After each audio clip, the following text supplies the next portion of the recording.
बच्चों, आज हम किसले इस पाठ्य पुस्तक से पाठ क्रमांक 21 पढ़ने जा रहे हैं, जिसका शीर्षक है चिकित्सा का चक्कर। चिकित्सा का चक्कर इस पाठ का ये सेशन क्रमांक पहला है। यह जो पाठ है यह एक हास्य व्यंग्यात्मक पाठ है। हास्य व्यंग्यात्मक पाठ में क्या होता है कि कुछ व्यवस्था पर तीखी टिप्पणी की जाती है।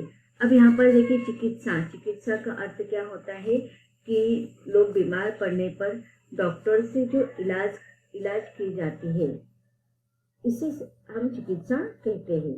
अब देखिए लोग जब बीमार पड़ते हैं डॉक्टर के पास जाते हैं तो उसे आराम नहीं होता है, तो फिर दूसरे डॉक्टर के पास जाते हैं। तो अलग अलग डॉक्टर के अलग अलग इलाज करने की पद्धतियाँ होती है और इसी डॉक्टर के इस इलाज के जो अलग अलग पद्धतियाँ होती है उसी पर इस पाठ में थोड़ा व्यंग्यात्मक हास्यात्मक रूप में लेखक ने कुछ बातें की है। चलिए तो सब लोग पाठ्य पुस्तक निकालेंगे। पाठ्य पुस्तक के द्वारा ही हम इस पाठ को अच्छे से समझेंगे। पाठ क्रमांक 21 चिकित्सा का चक्कर। बेड़प बनारसी ने प्रस्तुत व्यंग्य के माध्यम से चिकित्सा पद्धतियों के विरोधाभासों को सफलतापूर्वक उभारा है। चिकित्सकों की वेशभूषा, नुस्खे, औषधि निर्णय के तर्क जैसे अनेक प्रसंगों पर कटाक्ष करते हुए व्यंग्यकार ने विभिन्न चिकित्सा पद्धतियों के मर्म का वर्णन किया है। पाठ के अध्ययन के बाद आप हिंदी साहित्य की व्यंग्य की वानगी को समझ पाएंगे। तो बच्चों, इस पाठ के लेखक है बेड़प बनारसी और वह एक व्यंग्यकार है। इस व्यंग्यात्मक पाठ में लेखक ने चिकित्सकों के अर्थात डॉक्टरों के, जिसे चिकित्सक को हम आसान शब्द में अगर समझना होगा तो हम उसे डॉक्टर कहते हैं कि डॉक्टरों की जो वेशभूषा होती है वो अलग अलग प्रकार की होती है। उनके नुस्खे, उनके औषधियाँ, उनके मरीजों को चेक करने की जो पद्धतियाँ होती है वो अलग अलग होती है। तो इस चिकित्सकों के जो अलग अलग तरीके हैं उस पर लेखक ने एक कटाक्ष रूप में, व्यंग्यात्मक रूप में इस पद्धतियों का मार्मिक रूप में वर्णन किया है। चलिए अब हम पाठ को शुरुआत करते हैं। पाठ पढ़ते समय आपको यह पाठ बहुत ही अच्छा लगेगा, क्योंकि इसमें लेखक बेड़प बनारसी ने इसमें बहुत सारे विनोदापूर्ण बात व्यंग्यात्मक रूप में बताई है। लेखक कहते हैं कि मैं बिल्कुल हट्टा कट्टा आदमी हूँ। देखने में कोई मुझे कोई भला आदमी रोगी नहीं कह सकता। मेरी आयु लगभग 35 वर्ष की है। आज तक कभी बीमार नहीं पड़ा। लोगों को बीमार देखता था तो मुझे बड़ी इच्छा होती थी कि किसी दिन मैं भी बीमार पड़ता तो अच्छा होता। अब देखिए यहाँ पर लेखक अपना वर्णन कर रहे हैं कि वह 35 वर्ष के है, हट्टा कट्टा है और अब तक वो कभी भी बीमार नहीं पड़े, लेकिन अभी उनके मन में यह इच्छा व्यक्त हो रही कि वह भी कभी बीमार पड़े। अब लेखक के मन में इच्छा क्यों उत्पन्न हो रही, इसका कारण आगे वह बता रहे हैं। यह तो मुझे बड़ी इच्छा होती थी कि किसी दिन मैं भी बीमार पड़ता तो अच्छा होता। यह तो न था कि मेरे बीमार होने पर दिन में 2 बार बुलेटिन निकलते, पर इतना अवश्य था कि मेरे बीमार पड़ने पर हंटले बिस्कुट, जिन्हें साधारण अवस्था में घर वाले खाने नहीं देते। दवा की बात और है। अब देखिए यहाँ पर लेखक बता रहे कि मेरी इच्छा है कि मैं एक बार बीमार पड़ूं। अब मैं बीमार पड़ने में इतनी कोई बड़ी बात नहीं कि समाचार में 2 बार बुलेटिन आ जाएंगे कि लेखक बीमार पड़ गए हैं। लेकिन हाँ, उनकी क्या इच्छा थी कि बीमार पड़ने पर उन्हें हंटले बिस्किट मिल जाते, खाने को मिलेंगे, जो अब बीमार न होने के कारण घर वाले उनको खाने को नहीं देते, मना करते रहते हैं। तो उनको हंटले बिस्कुट खाने के मिल जाते। यह उनकी बीमार पड़ने के पीछे एक कारण था। आगे और अब देखिए बीमार पड़ने पर दवाई खाने पड़ेगी, वो भी अलग बात है, लेकिन उससे ज्यादा आनंद उनको इस बात का था कि उन्हें हंटले बिस्किट खाने के लिए मिल सकते थे।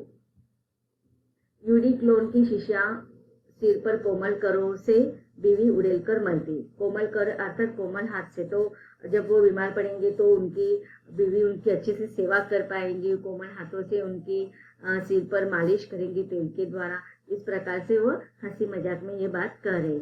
और सबसे बड़ी इच्छा यह थी कि दोस्त लोग आकर मेरे सामने बैठते और गंभीर मुद्रा धारण कर पूछते, कहिए बेडप जी, कैसी तबीयत है, किसकी दवा हो रही है, कुछ फायदा है।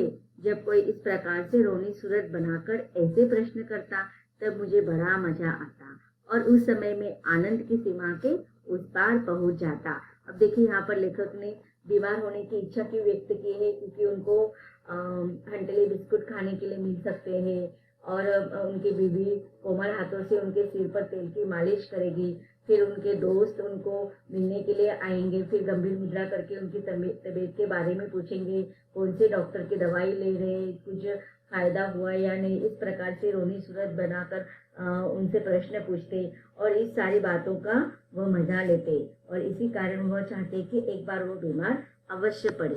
अब आगे देखिए वो क्या कहते हैं। हाँ, तो एक दिन मैं हॉकी खेलकर आया, कपड़े उतारे, स्नान किया। शाम को ही भोजन कर लेने की मेरी आदत है, पर आज मैच में रिफ्रेशमेंट जरा ज्यादा खा गया था, इसलिए भूख न थी। श्रीमती जी ने खाने को पूछा, श्रीमती अर्थात उनकी पत्नी। मैंने कह दिया कि आज स्कूल में मिठाई खाकर आया हूँ, कुछ विशेष भूख नहीं है। उन्होंने कहा, विशेष न सही, साधारण सही, मुझे आज सिनेमा जाना है, तुम अभी खा लेते तो अच्छा था, संभव है मेरे आने में देर हो। अब देखिए वो हॉकी खेलकर आए थे और उस समय उन्होंने रिफ्रेशमेंट ज्यादा खा ली थी, इसलिए भूख नहीं थी। अब घर पर वो कारण क्या बताया उन्होंने, अगर रिफ्रेशमेंट बताते तो शायद उनकी पत्नी उन पर गुस्सा होती, इसलिए कहते हैं कि स्कूल में मिठाई उन्होंने खा ली इसलिए उनको भूख नहीं। लेकिन पत्नी कहती है कि विशेष नहीं, लेकिन साधारण रूप में जितनी भी भूख होगी उतना तुम खाना खा लो, क्योंकि मुझे सिनेमा देखने के लिए जाना है और आने में मुझे देर हो सकती है। इसलिए लेखक कहते कि मैंने फिर इनकार नहीं किया। उस दिन मैंने थोड़ा ही खाना खाया। अब देखते हैं लेखक ने थोड़ा खाया कितना खाया। 12 पूरी थी और वही रोज वाली 8 पाव मलाई। खा चुकने के बाद पता चला कि प्रसाद जी के यहाँ से बाग बाजार का रसगुल्ला आया है।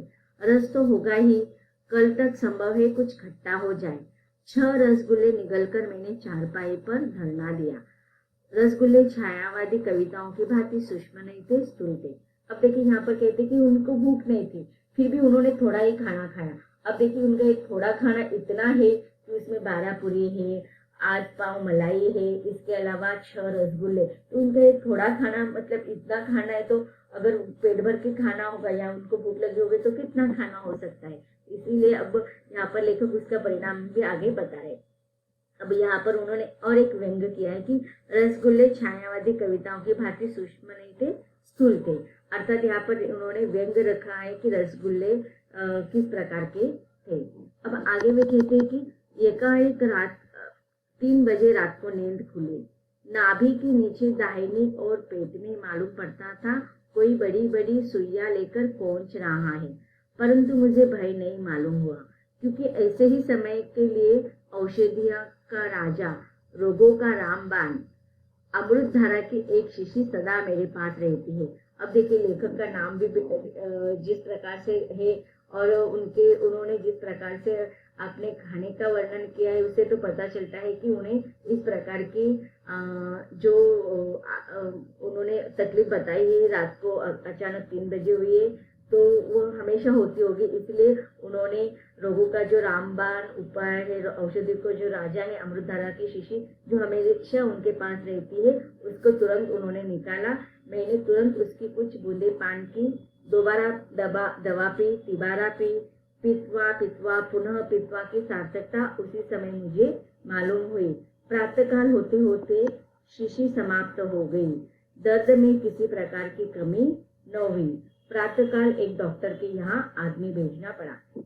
तो अब देखिए रात को अचानक उनके पेट में दर्द होने लगा, तो उन्होंने अमृतधारा की पूरी शीशी समाप्त कर ली, लेकिन किसी भी प्रकार का दर्द कम नहीं हुआ।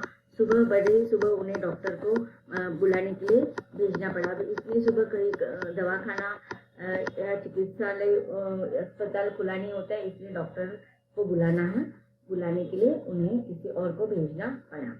डॉक्टर साहब सरकारी अस्पताल के थे। वे इक्के पर तशरीफ लाए। अब देखिए यहाँ पर उन्होंने व्यंग्यात्मक रूप में एक एक डॉक्टर का उन्होंने वर्णन किया है और वर्णन करते समय उन्होंने उनके पहनावे, उनके उनके पहनावे, उनके चेक करने की जो पद्धति है उसके व्यंग्यात्मक और हास्यात्मक रूप में वर्णन किया है। वो कहते हैं कि वह जो डॉक्टर आए थे वह सरकारी अस्पताल से आए हुए थे, लेकिन वह इक्के पे तशरीफ लाए। सूट तो वे ऐसे पहने थे कि मालूम पड़ता है कि प्रिंस ऑफ वेल्स के वेलेंटो में है। ऐसे सूट वाले का इक्के पर आना वैसे ही मालूम होता है जैसे लीडरों का मोटर छोड़कर पैदल चलना। मैं अपना पूरा हाल भी न कहने पाया था कि बोले, जबान दिखलाइए।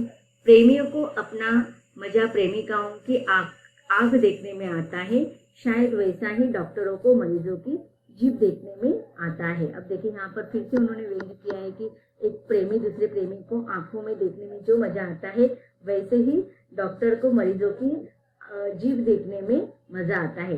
डॉक्टर महोदय मुस्कुराए, बोले, घबराने की कोई बात नहीं है, दवा पीजिए। 2 खुराक पीते पीते आपका दर्द वैसे ही गायब हो जाएगा जैसे हिंदुस्तान से सोना गायब हो रहा है। मैं तो दर्द से बेचैन था।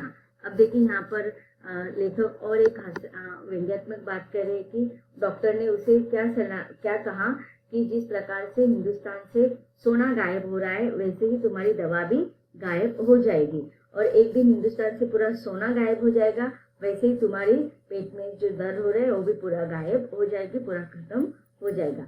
लेखक कहते हैं कि मैं तो दर्द से बेचैन था। डॉक्टर साहब साहित्य का मजा लूट रहे थे।